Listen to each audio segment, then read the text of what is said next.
Not too many years ago, when the North Carolina Writers Conference, meeting in Smithfield, celebrated Johnston County native daughter Margaret Maron as our honoree, I was moved to draft a chorus lyric based upon the thoughtful, homophonically admonitory name of her well-known and much-loved leading lady, Judge Deborah Knott.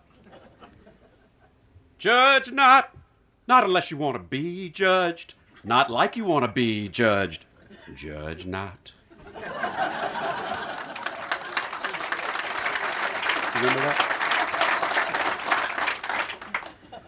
Drawing upon the New Testament chapter and verse of Matthew 7, Margaret Maron, surely one of the most prolific, high-quality, and high-profile authors in our state's literary history, is also one of its most deeply empathetic.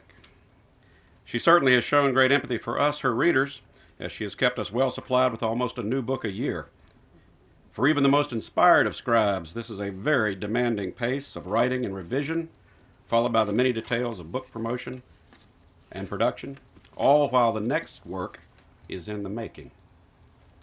The only way Margaret could have done this work, and involved readers the way she has, with Deborah Knott and kith and kin, including her friend Beau and husband Dwight, he who passes judgments with such comments as, "Sweet," like a buzzsaw. The only way for her to have done all this is to have had an ingrained, river-deep, mountain-high empathy and love, both for her characters and for the real and varied people of North Carolina they are drawn from and represent.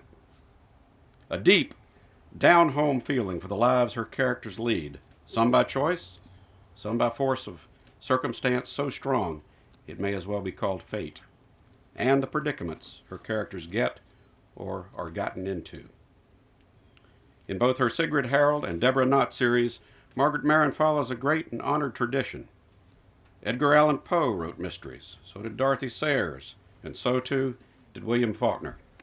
Faulkner's Knight's Gambit tales feature a central character who, like Margaret's Judge Knott, is also a member of the legal world, Yoknapatawpha County Attorney Gavin Stevens. Margaret employs an extraordinarily clever point of view. A narrator who is a visiting special assignment judge can be positioned in whatever community the author wishes to explore through the riddles of crime. Small-town carnival life, a judicial conference near the seaside, migrant Hispanic farm workers, the turners and burners of our Piedmont pottery tradition, for example.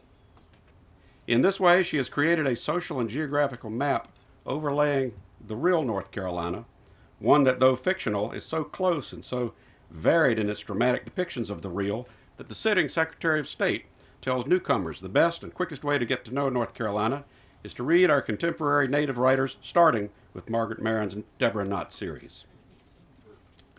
While trying to see and cipher her way through the perplexities of the case at hand, Judge Knott often turns her gaze upon herself in internal dialogues and weighings not between an angel and a devil, but between portions of herself she calls the preacher and the pragmatist, as in this moment from Southern Discomfort, second in the series. We're in court. As Tracy laid out the charges, Jerry Dexter Trogdon drummed his fingers on the tabletop before him and kept a sneer on his face. That sneer could be the mask of apprehension, the preacher reminded me. Yeah, agreed the pragmatist. Fear that he's finally going to get what's coming to him. You are honor-bound, said the preacher, to listen to both sides before you judge. Fine with me, said the pragmatist. Give the bastard enough rope so we can hang him in good conscience.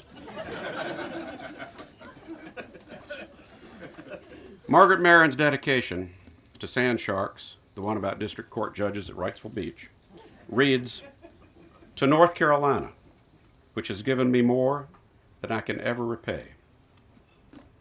If it please the court, the state begs to differ. For Ms. Maron's ledger in this province shows a great credit, one comprising neither quick dimes nor slow dollars, but rather the full faith and gratitude of our people.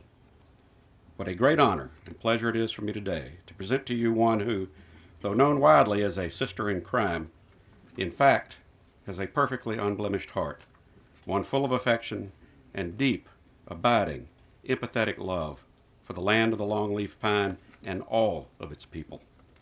and who with her life's work has proven it magnificently. My friends, as its most honorable next witness, the North Carolina Literary Hall of Fame calls 2016 inductee Margaret Maron.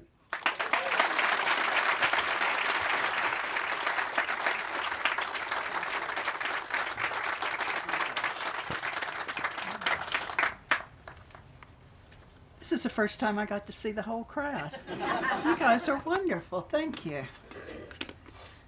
Thank you, Bland. And my thanks to the committee.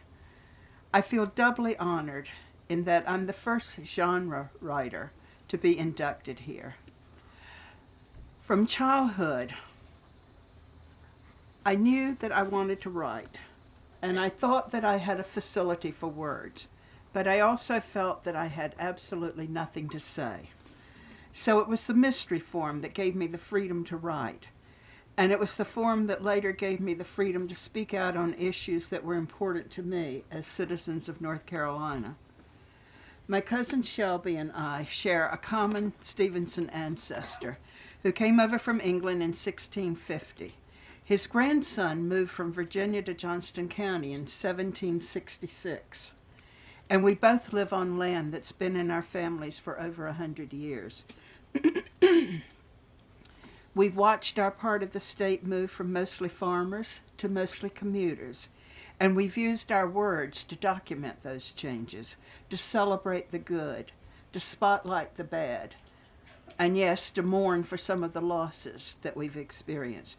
Researching the issues that have informed my books have made me realize just how much North Carolina means to me, and how very lucky I've been to live here, and why it's been so grievous to see it being led down the wrong path these last few years.